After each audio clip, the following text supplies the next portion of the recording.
François Ier, roi de France de 1515 à 1547, fait commencer un important processus de renforcement de la monarchie. Il persécuta les protestants à l'intérieur de ses propres frontières, mais il recherche le soutien des princes luthériens allemands en politique étrangère.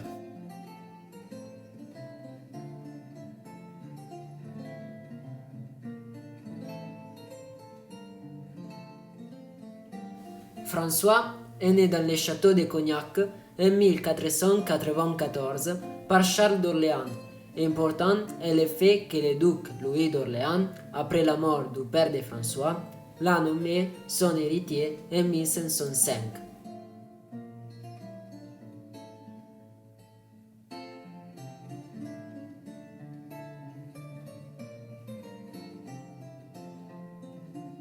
François Ier tenta de monter sur le trône d'Allemagne, mais les électeurs allemands ont choisi plutôt Charles V. Contre ce dernier, le roi de France s'est affronté dans une série de guerres continues et de près de 30 ans à partir de 1521.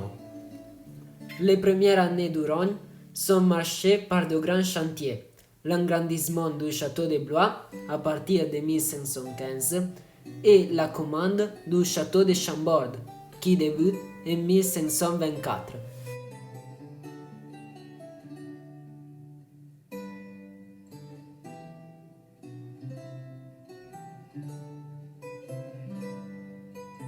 Mais pourquoi François Ier était important pour la Renaissance française? Les guerres d'Italie ont permis de découvrir la Renaissance. Après son voyage en Italie, à son retour en France, François Ier a élu le Val de Loire pour y installer sa cour, encore itinérante.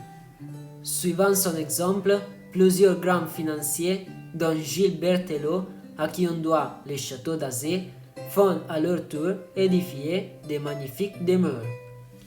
Tous ces châteaux se distinguent pour leur style nouveau, fortement inspiré par les goûts italiens.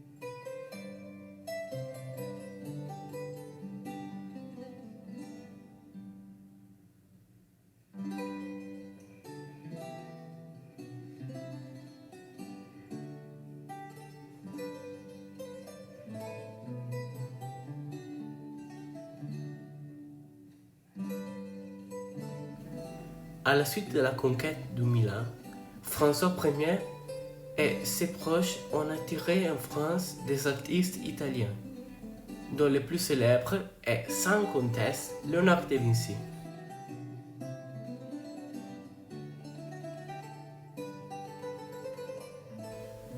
Le roi aimait l'art et c'est pour cette raison qu'il ressembla à une importante collection d'art dans le château de Fontainebleau, qui fut ensuite transféré au Louvre.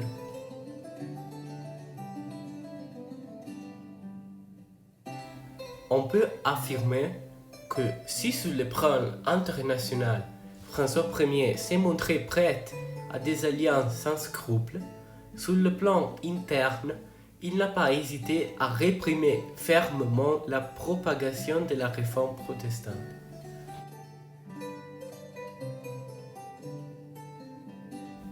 François Ier de Valois mourut le 31 mars 1547 au château de Rambouillet à l'âge de 52 ans, des suites d'une septicémie.